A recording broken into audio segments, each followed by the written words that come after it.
We have made it to the precipice. This is going to be the NBA Finals Game 1 showdown slate on DraftKings between the Denver Nuggets and the Miami Heat. Let's get into it.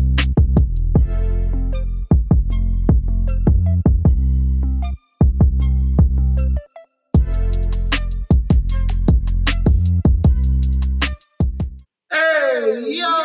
Welcome back to the channel. It's your boy, Chef D, and I'm here to give you the winning ingredients for our NBA Finals Game 1 showdown slate between the Denver Nuggets and the Miami Heat. Guys, before I deep dive into this very, very important special game, we have a crazy occurrence here. Miami 8 seed coming all the way to the NBA Finals. Denver finally, for the first time in franchise history, making it to the NBA Finals. Before I deep dive into this, guys, don't forget to like, comment, and subscribe to the channel.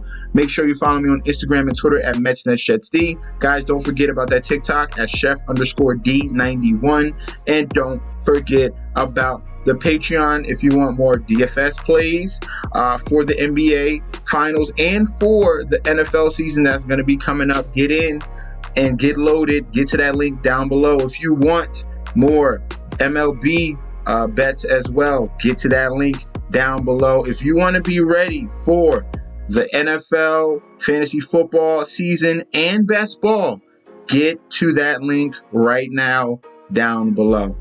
All right, we're going to be starting off at the top at the captain position. Just a little injury report here. The only injury of significance in this NBA Finals is going to be Tyler Hero, okay? Tyler Hero is expected to make it as a debut on Game 3. So just remember, Tyler Hero is going to be coming very soon for the Miami Heat. Maybe this team is down 0-2. Maybe the Miami Heat at least split it 1-for-1, but they will have their hero waiting for them in Game 3. We already seen that the splint is off. He's been seen in practices before the games during the Eastern Conference Finals, shooting around, being very fluid, knocking down threes, knocking down top of the key jumpers. Tyler Hero looks ready. He just want to get up to speed. So once he's finally acclimated and into the starting lineup, then you'll see him during Game 3. All right, so definitely just take that as a notice. Now, at the captain spot, we're going to start off at the top. First guy, obviously, will be Nikola Jokic, all right? Two-time MVP here. Didn't get the MVP this year, went to Joel Embiid, but his game, with the fact that the Denver Nuggets pretty much have been off for an entire week, his game is going to acclimate pretty fine because he runs the total offense. Not only does he score points, he rebounds and he assists. If he has a poor shooting day, because this team has been going for a week, then you're going to expect him to see more rebounds, more assists. He can get blocks, he can get steals as well. So he should be fine paying up for him at that captain spot. Love Nikola Jokic in this game. And in 2 previous matchups this season against the Miami Heat, he already is averaging a triple-double, okay? 23 real points, 10 assists, and 12 rebounds in 2 games against the Miami Heat. So Nikola Jokic is a very solid play, all right? Number 2 selection at that captain spot is Jimmy Buckets, all right? Jimmy Butler has willed this team all the way to the NBA Finals. They beat the Milwaukee Bucks, the number 1 seed, and they beat the number 2 seed, Boston Celtics, who everyone thought was going to win the NBA Finals this year. So Jimmy Butler, yet again, playoff Jimmy is showing up. If he can match Nikola Jokic, which he can, with the numbers, if he's scoring 25 plus points, if he's giving you 8, 9, 10, 11 rebounds, if he's giving you 7, 6, 8, 9, 10 assists, Jimmy Butler can do that. If they break even right there, then they have a solid shot to win this series, okay? So Jimmy Butler has been a stud all playoff long. We have a 52, a 53 if we go back even before. We had a 63 against Boston, a 58 against the Knicks, a 63 against Milwaukee, a 73. If he needs to go off, he can definitely do it. Jimmy Butler is an absolute stud at that captain spot, all right? So definitely these are 2 favorite options here for the captains, Jokic and Butler. Let's move on to some lesser known, but look, we're going to shake it up a little bit at that captain spot, all right? We'll talk about Jamal Murray a little bit lower. All right, that's a little hint right there. It's a big factor, the fact that they've been off an entire week. Miami Heat have been playing for their lives. All right, that intensity is nonstop. All right, going into this NBA Finals, they already made it to a Game 7, and now it's on a whole nother level now with the NBA Finals. Denver had the opportunity to cool down. Yes, they've been watching, but it's a difference when you have a team that's been playing for their playoff lives day after day, and you had another team, Denver, cruising in that series against the LA Lakers, and then they had a week off. That is going to be a huge factor in Game 1, okay? A huge factor. All right, so the next player we're going to be talking about will be Michael Porter Jr. Since we're talking about Jamal Murray very soon, but I think Michael Porter Jr. will be fine. This is more of a spot-up shooter here. His size and capability is going to be a huge factor in this series. He's like 6'8", 6'9". He can knock down the jumper, and he's going to have to be a huge factor on the rebounds. He did it against the Lakers. As you can see, he had 3 games out of 4 with 10 rebounds in those games. So we have another situation here. Miami, a little bit smaller of a team, will be a question mark if the Heat are going to start Kevin Love. But Michael Porter is going to take advantage yet again, and he should roll into this series with a nice floor of 30 fantasy points and has those possibilities to get you 40, okay? So love him there, right? On the Miami Heat side, for the captain, we're going to go with the number 2 player. And that's been Caleb Martin, an absolute stud here. Obviously, J. Cole helped him get to the Miami Heat, and now he's been super consistent. We have back-to-back double-doubles against the Boston Celtics in Game 7 and Game 6. Will they be starting him? Will they be starting Kevin Love? We're going to see, all right? We're going to see how Miami is going to attack Denver in Game 1. But Caleb Martin has been super efficient game in and game out, knocking down those threes, which is going to be huge against Denver Nuggets. It was a very good three-point shooting team. And Caleb Martin has been a stud all playoffs long, all right? The 2 best bench players this entire playoffs have been Caleb Martin, number 1, and Bruce Brown, number 2. We'll get to him very soon, okay? The next guy we're going to be talking about will be Bam Adebayo. He's going to have to play huge if Miami is going to come away with a win. In 2 previous games against the Denver Nuggets, he's had 37 fantasy points in those games, all right? He scored 20 points. He's averaging 20 points, real points, against the Nuggets. The question is, can he bump up those rebounds? Okay, that's going to be huge. He's going to be banging down low with Nikola Jokic. He's going to have to get those defensive rebounds. And if he can chip away at offensive rebounds here and there, then they can win their rebounding game log, okay? So Bam Adebayo is going to be our final captain. Let's move on to our flex utility plays.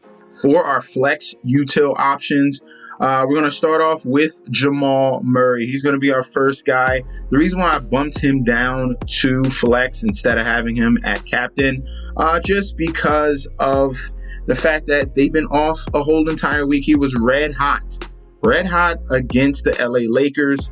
I think there's more answers if we're talking about one-on-one play going up against Jamal Murray and that Miami Heat. Better options than what Dennis Schroeder was doing on the LA Lakers. So Jamal Murray here, I think the week off is going to be a problem. Obviously, in that final game, he shot 0 for 4. He shot poorly in that particular game.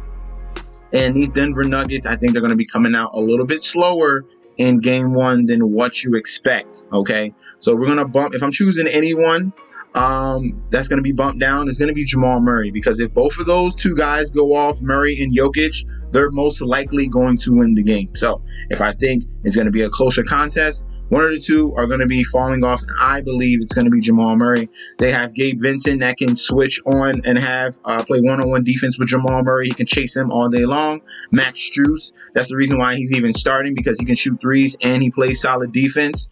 That's why he's in the starting lineup. He can switch on to Jamal Murray. Jimmy Butler, if need be, can go on him. He's younger than what LeBron obviously is, and he can guard Jamal Murray if need be. If we're talking about someone off the bench, if they need to get creative, the coaching advantage is on the Miami Heat side, and they can even go to Haywood Highsmith who played very well against Jason Tatum, had multiple steals in the games that he played, especially at the end of the series where he got more minutes. He can switch on. He's a bigger body that can go on Jamal Murray as well. And he's not a liability like Jared Vanderbilt was. At least Highsmith can knock down threes. Okay, so Jamal Murray is going to be bumped down just a tad. And in the one game they played Miami, he only had 24 fantasy points. He only took 9 shots, but we're going to see how they guard Jamal Murray, all right, as well. So Jamal Murray is going to be our first flex play. Next, the person we're going to go to on that Denver Nuggets side will be Aaron Gordon.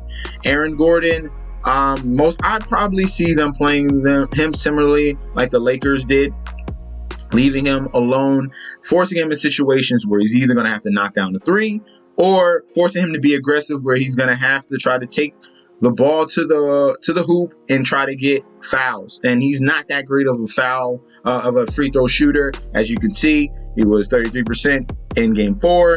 He was 50% in game 1. He was 50% in game, 4 or 5 against the Phoenix Suns. So poor free throw shooter and a poor 3-point shooter as well.